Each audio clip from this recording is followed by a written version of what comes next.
it easier for Andrade to get the kind of big fights that he's looking for. Next headline, Jake Paul knocks out Ben Askren in one round.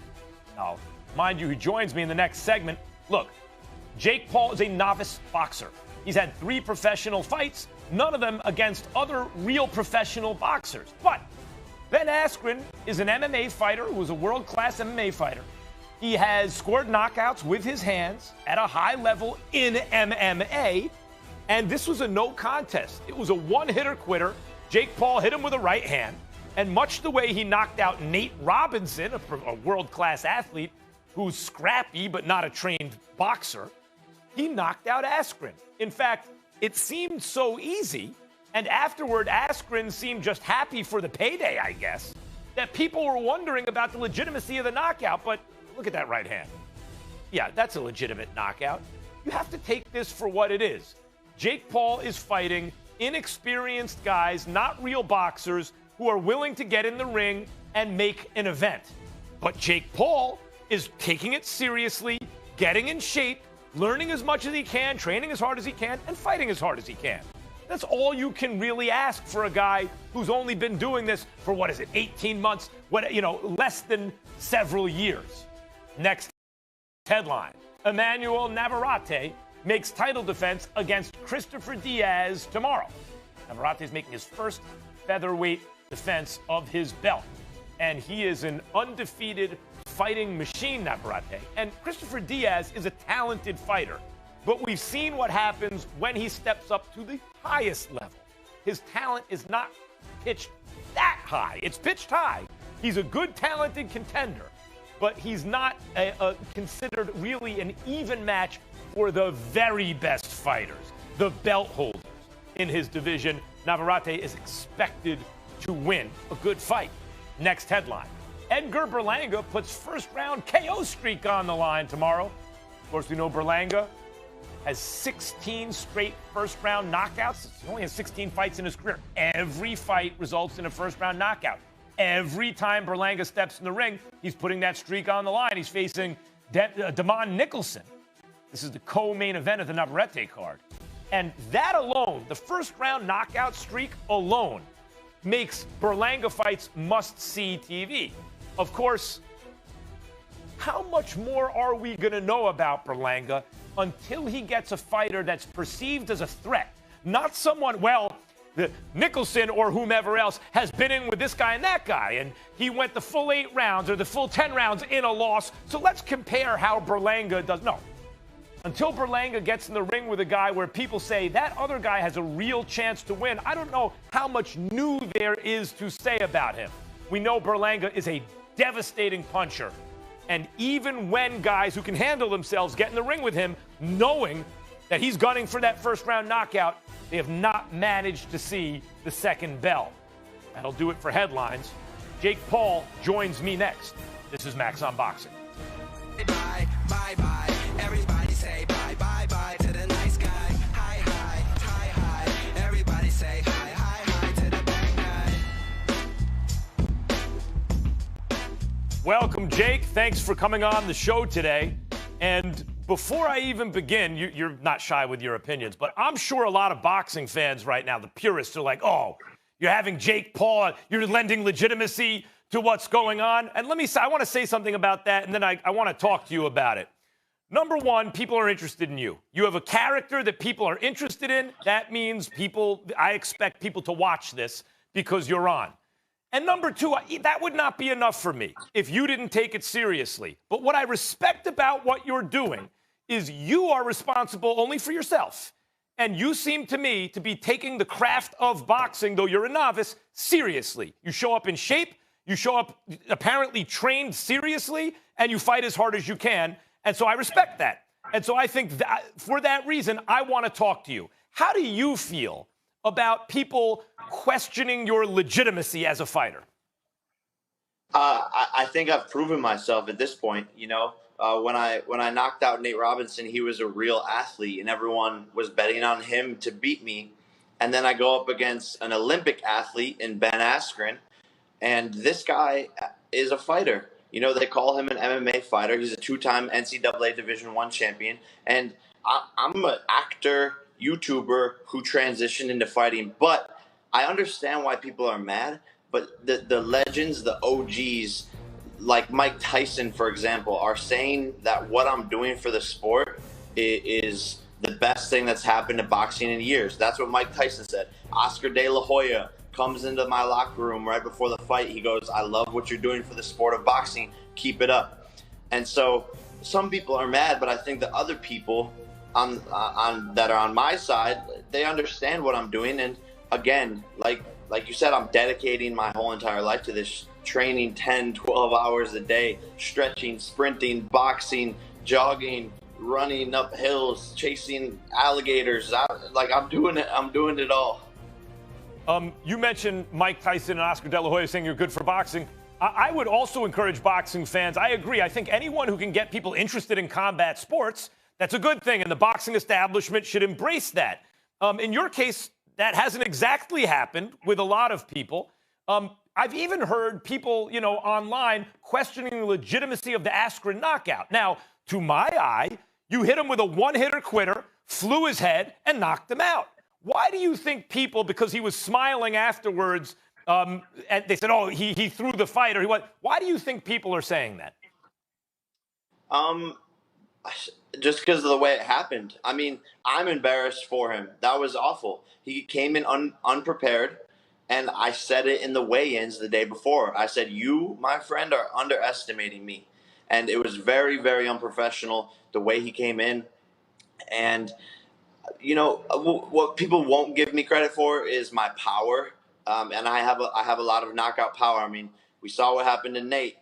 We saw what happened to in my first professional fight. All of these fights are basically one round. I've been in there three times, and it's been a total of like 6 minutes. So I do have power, and it he just couldn't handle it, and people are gonna say whatever they want to say about Jake Paul. There's always something that they have to say or some excuse that they're gonna have to make. Jake, look, in my view, you can just continue making events. I think it's hard to make a big event that the public's interested in. You need to find the right matchup where people think that both guys have a chance. You need to find something that captures the public imagination, characters they know they're invested in. And if I were you, I mean, it makes a lot of sense to continue to take these kind of fights. And you're right, Askren has scored knockouts with his hands at a world-class level. It's not like he never fought before in a big situation, more often than you have. And yet, I don't know what your goals are. What is your goal as a professional boxer? Because people seem to be reacting to, well, you don't take him seriously, he's not a real fighter. And you can be a boxer at various levels, and so, but I'd like to know what your goals are in the fight game. Yeah, I have a couple of goals. First and foremost is to have fun.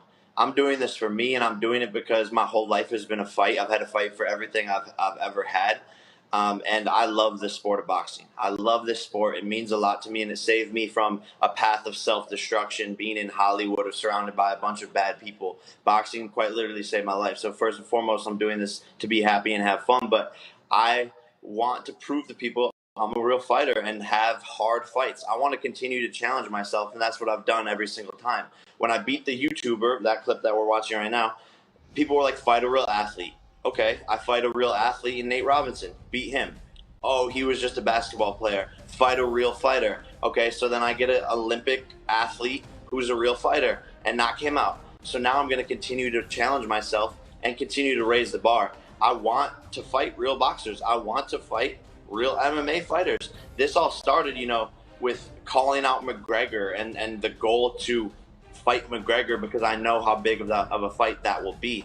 And so people are telling me, "Yeah, Jake, fight this person. Jake, fight that person. Fight a real boxer." Guys, I'm gonna just stay tuned. I'm not afraid, and people will see my skill. I wanted in this Ben Askren fight to have a harder challenge so that I could show my skill, show all the things in my arsenal, but I didn't even get a chance to do that. I didn't even get warmed up, and I didn't even get hit. So people haven't seen anything that I'm capable of. And so that's why I was a little bit disappointed with it only going one round, is because if people would have saw how well prepared I was and all the different things I can do as a boxer, they would have shown more respect afterwards. But Jake, so it's not easy to be in that position because you need to make big events. You want to get paid. You're a big star, and you want to make big events. So you have to find the right person who is a big enough name and star also to match with you.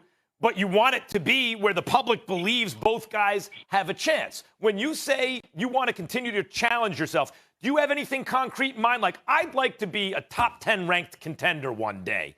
I'd like to show that I could beat someone with an amateur background. Or is it more, no, I just want to continue to grow as a fighter and see where I go? I think a little bit of both. I want to be undefeated, and I want to beat good guys. Like I said, I want Nate Diaz. I want Conor McGregor. Those are the guys I want to go up against. My brother's fighting against Floyd. So after that, I can fight against Floyd. Like, you know, but I do want to do big events like you're saying. I do need big name people. So who's it going to be? Who's the perfect opponent? And what a lot of people are forgetting is that you probably have never watched Floyd Mayweather's fourth fight or know who his opponent was. You've probably never watched Mike Tyson's fourth fight. You've probably never watched Anthony Joshua's fourth fight. And when you go on BoxRec and you Google the opponents and their records, at that point in their career, those opponents were all negative. They had no wins, basically. And so I'm pushing myself, I think, more than a lot of these boxers early on in their career. And because I'm on this big stage, people want me to fight the best person and lose. But I'm sorry. Like, yeah, you gotta be matched appropriately. And I understand what you're saying. You're saying you're targeting MMA fighters now with some striking skills because they have big enough names to make an event, but they don't have an unfair experience advantage in boxing. Maybe an advantage, but not one that puts you in a no-win situation.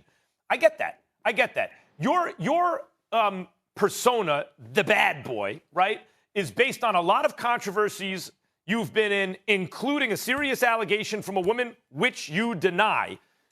Is this something that you're embracing in terms of a big part of the public dislike for you and marketing? Because that's entirely possible to do. You can play the good guy to some people and the bad guy to others. So are you embracing the bad boy thing for boxing in order to make events? For sure. But, all of these allegations and things that are said about me are things from years ago. And they're 100% false. And my legal team's following up with these people to make sure that they're held accountable for the things that they're saying, because they're not true and they're going to damage my brand forever. But I do embrace that side of things. And that's sort of where the nickname Problem Child comes from, is because I've always been that problem child. And I finally have embraced it, and I'm able to use that energy in the sport of boxing to help propel me. And I do have a lot of haters. I know I'm one of the most hated people in the world. And I'm looked at as a villain. But, I also have the same amount of people that hate me or the same amount of people that love me. I have tons of fans. I have tons of supporters. And that's part of the reason why these events that we're doing are so big, is because people want to tune in to see me lose. But then there's also the people who want to tune in because they love me. So it is what it is, and I use both sides to my advantage. Well, what I say, the bad boy, right? The problem child. Excuse me, Jake. All right. I want to talk to you about two names in particular. Daniel Cormier had some stuff to say after the Askren knockout, and you had some stuff to say back. What do you think about boxing Daniel Cormier? I'm down 100%. I just don't think he'll do it. And he's retired, and that's why he has no room to talk here. And I could go get my boy Stipe from Cleveland and put him back on Cormier to handle that light work again. So I'm down. I'll fight Daniel Cormier. That would be massive. And again, I think I would win. And, as soon as I said that, he goes quiet. Jake, there's also Tommy Fury. Tommy Fury is the heavyweight champion of the world, Tyson Fury's brother, and he's a professional boxer. Are you interested in boxing Tommy Fury?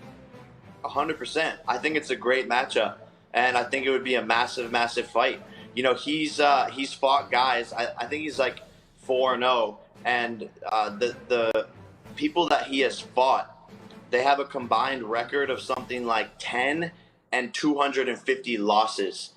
So he's fought scrubs to make himself look good, and people will say the same about me. But I've fought guys with winning records like Ben Askren and a Nissan Gibb. So, you know, I just think that would be an interesting fight. I think he's fought scrubs, and I didn't know who he was until Tyson Fury, his older brother, was like, "Oh, fight my younger brother," and I was like, "Oh my God, I didn't know you had a little." I didn't know Tyson Fury took it, and it was Tommy Fury. So, pretty funny, and definitely going to be a big fight. And there's talks about it. Our teams are talking and trying to figure something out. So, like I said, I'm with it. I'll fight whoever, wherever, whenever.